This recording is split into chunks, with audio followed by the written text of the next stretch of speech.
quero agradecer a diretoria, principalmente ao diretor científico, Dr. Edson, que acho que brilhantemente ele nos propôs uns temas, alguns controversos, que é importante nós discutirmos hoje. Então, dando início ao fórum, gostaria de chamar o Dr. Egon, que é supervisor do Programa de Residência Médica e Ginecologia e Obstetrícia do Hospital Nacional da Conceição. Ele é pós-graduado em ginecologia minimamente invasiva e endometriose do Hospital Sírio-Libanês de São Paulo. E ele é pós-graduado em medicina fetal pelo Instituto Cetro de São Paulo. Por favor, doutor Egon. Eu considero esse fórum importante, é uma ocasião, é uma oportunidade, onde profissionais muito experientes, que estudam muito, porque sabem que a experiência sem evidência e sem estudo é enganadora, estão aqui para partilhar o que sabem com vocês. Eu agradeço a eles que atenderam a chamada e vocês que estão aqui. Bom, a nossa primeira mesa será sobre assistência ao primeiro período do parto. São 4 palestrantes, cada um terá 15 minutos, e as perguntas serão reservadas para o final, a gente dá 20 minutos, então depois da apresentação de todos. Eu convido então a doutora Helene Wendeland para a primeira apresentação. A doutora Eliana, ela é professora da Universidade Federal de Ciências da Saúde, nos programas de pós-graduação em Ciências da Saúde e em Pediatria, e médica epidemiologista do Hospital Moinhos de Vento. Ela vai nos falar sobre o tratamento não farmacológico da dor no parto. Tá, então vamos passar para o próximo. Foi pedido para a gente falar então sobre o manejo não farmacológico da dor. Para começar, eu acho que uma das coisas que a gente tem que falar é sobre dor. E dor, eu trouxe esse conceito de dor que eu acho que fala bem, né? Não tem nenhum conflito de interesses, só para começar, né? A forma como a dor é experimentada é o reflexo das circunstâncias emocionais, motivacionais, cognitivas, sociais e culturais do indivíduo.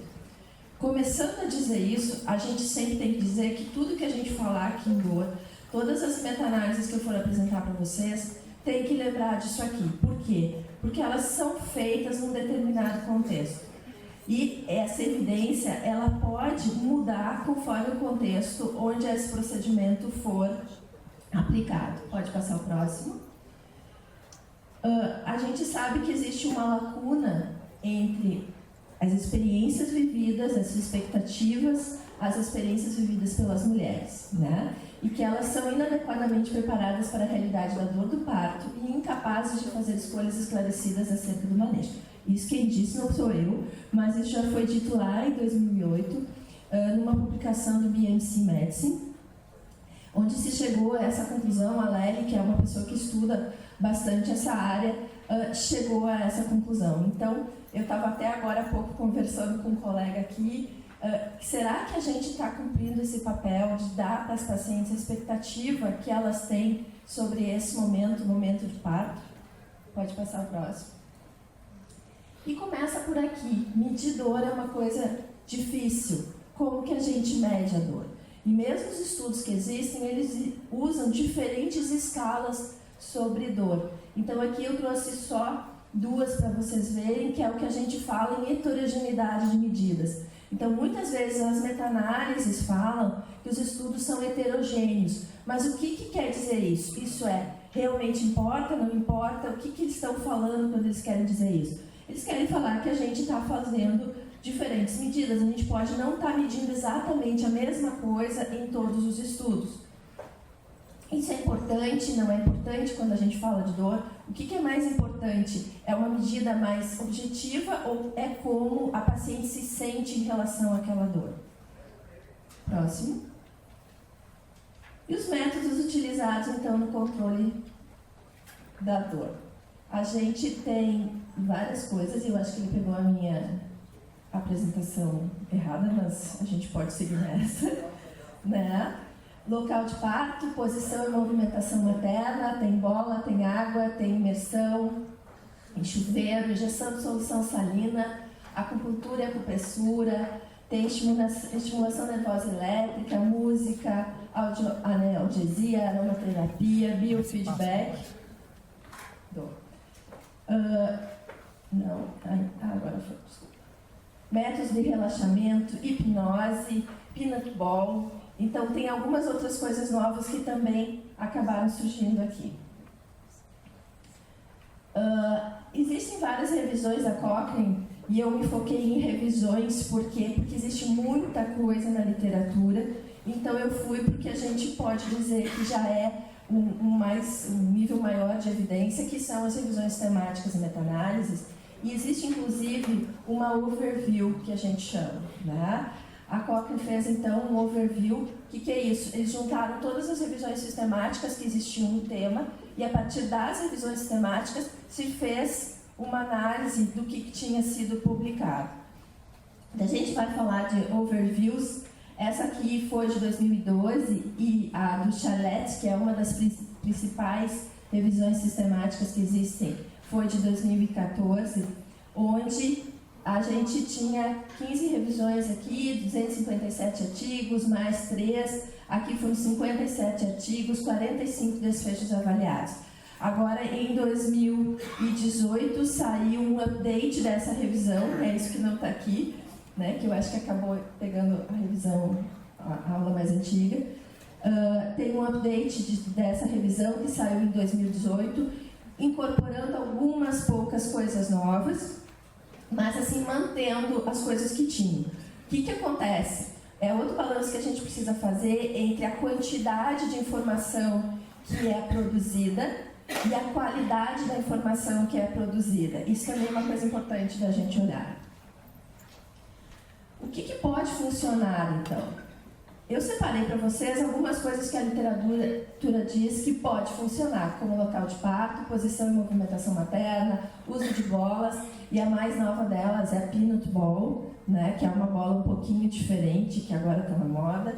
Água, imersão em água, acupuntura, acupressura, métodos de relaxamento. Essas intervenções, o que na maioria se diz? É que essas intervenções são seguras. Porque a gente tem que olhar para a eficácia e para a efetividade, mas também tem que olhar para a segurança dessas intervenções. Nenhuma delas foi considerada insegura nesse momento do parto, tanto para a mãe quanto para o feto. Então vamos começar com alguma delas, como o local de parto.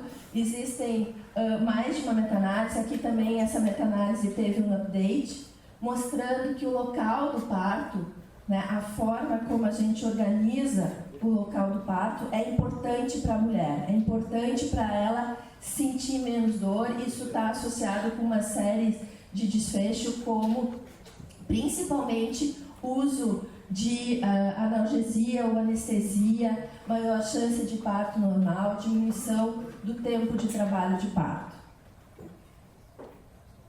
A posição e a movimentação materna também estão associados com diminuição de vários desfechos.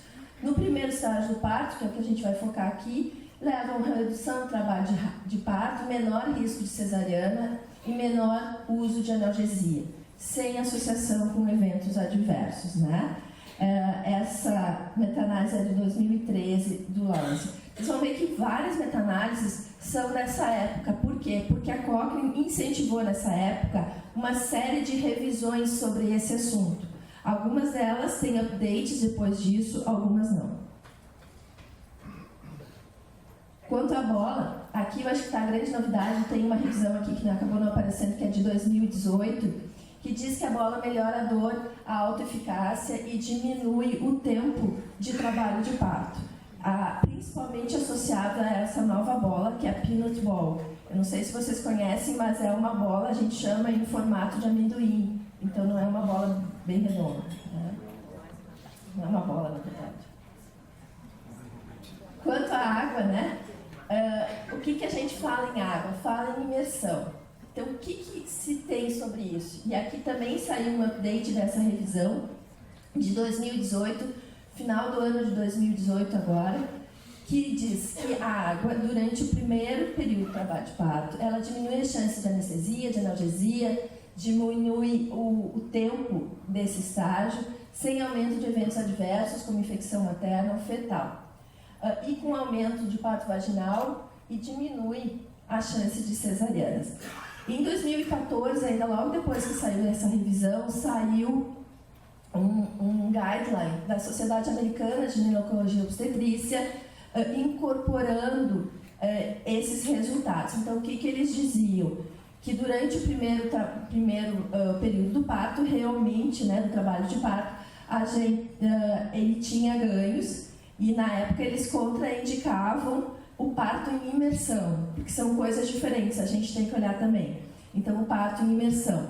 Essa meta-análise que saiu agora, de 2018, ela vai de novo nesse sentido. Ela diz que tem uma diminuição do uso de analgesia e das escalas de dor. Esse ganho não seria um ganho assim enorme, mas teria um ganho com isso. E uma coisa para lembrar que todos os estudos que foram incluídos foram em ambiente hospitalar. Não foi avaliado outro tipo de imersão.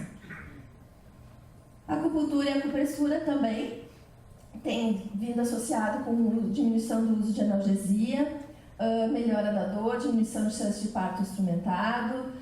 Os estudos são heterogêneos, com N's pequenos. Aqui também, esses estudos eram de 2008, o Shoa, agora em 2018, também fez um update no ano passado sobre essa mesma revisão, que é até bem interessante, porque ele mostra para a gente na meta-análise que teria um pequeno ganho, e aí ele conclui no final da revisão sistemática que não tem ganho. Aí tem vários editoriais falando no BMJ, que ele publicou também no BMJ, British Journal of Obstetrics and Gynecology, desculpe, dizendo para ele, mas como que ele está concluindo que não tem ganho se os gráficos, né, os desfechos dele mostram que tem um ganho.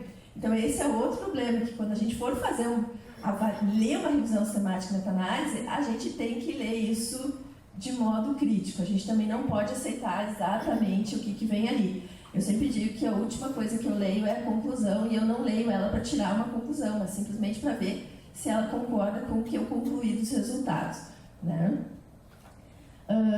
Hoje em dia já tem um pouco mais de estudos, os N's são um pouco maiores, porque desde essa época vários estudos foram publicados. Os métodos de relaxamento, também a gente tem um update nessa área, também de 2018. Então agora a gente não tem mais 11 estudos, nós já temos 19 estudos, já temos umas 3.000 mulheres aqui. E eles separaram agora os tipos de métodos de relaxamento que funcionam. Então o que eles disseram? Eles disseram que o que funciona é fazer música, é fazer yoga, né? Esses funcionam. Mindfulness e autoanalgesia não encontraram evidência de que funciona, mas música e yoga sim disseram que funciona. Bom, o que dizer aqui? O que não existe evidência que funcione? Então, hipnose, biofeedback, gestão de água estéreo, aromaterapia, TENS e música. Música saiu daqui, como eu disse para vocês, porque agora encontraram evidência de que funciona. E outra coisa que encontraram evidência de que funciona nesses últimos 3 anos, a hipnose e a aromaterapia. Então, já tem evidência e meta-análise sobre isso, sobre o uso de aromaterapia para melhorar a dor durante o trabalho de parto. Então, a evidência é uma evidência muito fraca. Claro que essa aromaterapia tem que ver como ela é usada, geralmente ela é associada à massagem, né? E existe uma pequena evidência de que melhora a dor no trabalho de parto. Como eu disse, essa evidência é fraca, né? É um grau de evidência que a gente chama weak, então é bem baixo. A mesma coisa, hipnose, tem uma meta-análise falando sobre o uso da hipnose no trabalho de parto.